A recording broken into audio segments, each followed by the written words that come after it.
आता सोनम वांगचुक सारखा माणूस जो भारतीय सैन्यासाठी काम करायचा, त्यांना घरं बांधून द्यायचा, त्यांच्यासाठी पाण्याचं प्रोव्हिजन करायचा, ऑक्सिजनसाठी काम करायचा, तिथे एज्युकेशनसाठी काम करायचा, पर्यावरणासाठी काम करायचा, अशा माणसाला जो खरं मेकॅनिकल इंजिनियर आहे, इतर देशात जाऊन खोऱ्याने पैसे कमवले असतील, तो माणूस नीटच्या परीक्षेत वर्षानुवर्ष होणाऱ्या पेपर लीकच्या विरोधात उपोषण करत होता.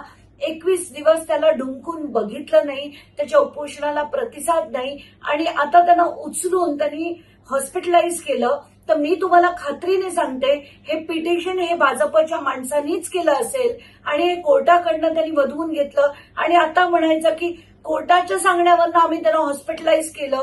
तर इतकी बनेल माणसं आहेत, इतकी त्यांना भावना शून्य, त्यांना कुठल्याही प्रकारच्या भावना नाही, हृदय नाही, संवेदना नाही, अशी भावना शून्य माणसं आता राजकारणी झालेली आहेत. म्हणून हे देशाचं दुर्दैव आहे. त्यांना आंदोलनाची, उपोषणाची भाषाही कळत नाही आणि महत्वही कळत नाही. तर आताच्या घटनेला मला खूप वाईट वाटतंय, खूप राग येतोय आणि मला असं वाटतंय की 20 तारखेचं आंदोलन हे झालंच पाहिजे. आणि महाराष्ट्रातल्या घरात बसून पाठिंबा देणारी जी माणसं आहेत, ज्यांना खरं म्हणजे उद्धव ठाकरे आणि राज ठाकरे यांनी खरं स्वतः जायला हवं होतं. माझ्यासारखी व्यक्ती 2दा तिकीट काढून दिल्लीला जाऊ शकते, पण ही दोघं घरात बसून म्हणे आमचा पाठिंबा. कितपत शोभतं तुम्हाला?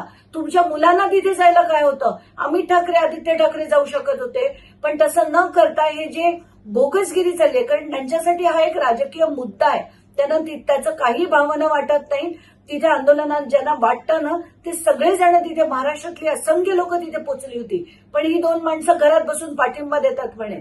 पण मला खूप राग येतोय आणि मला असं वाटतंय की 20 तारखेचं आंदोलन झालंच पाहिजे. धर्मेंद्र प्रधानांचा राजीनामा झालाच पाहिजे. पण आता प्रॉब्लेम असा आहे की एकीकडे अभिजित डिपकेला सुद्धा आज खूप मोठ्या प्रमाणात मारलं गेलं आणि 21 दिवस या सरकारला वेळ नव्हता सोनम वांगचुकांकडे जाऊन बघण्याचा सुद्धा. त्यांना आज उचलून हॉस्पिटलमध्ये टाकण्यात आलंय. ते फक्त आणि फक्त 20 तारखेचा पार्लिमेंटवर मोर्चा येऊ नये म्हणून. त्यांना कुठल्याही भावना नव्हत्या, कोर्टाचं काही त्यांना पडलेली नाहीये आणि हे जे केलंय, कारण कालपर्यंतची माझ्याकडे त्यांचे मेडिकल रेकॉर्ड्स आहेत, कालपर्यंत जी स्थिती होती ती गेल्या 8 दिवस आहे. मग आज असं काय झालं की त्यांना उचलून हॉस्पिटलमध्ये टाकावं लागलं? तर हे अतिशय दडपशाही आहे. ही माणसं भावना शून्य आहेत. हे मी पुन्हा तेच म्हणेल, कारण अतिशय संताप होतोय माझा.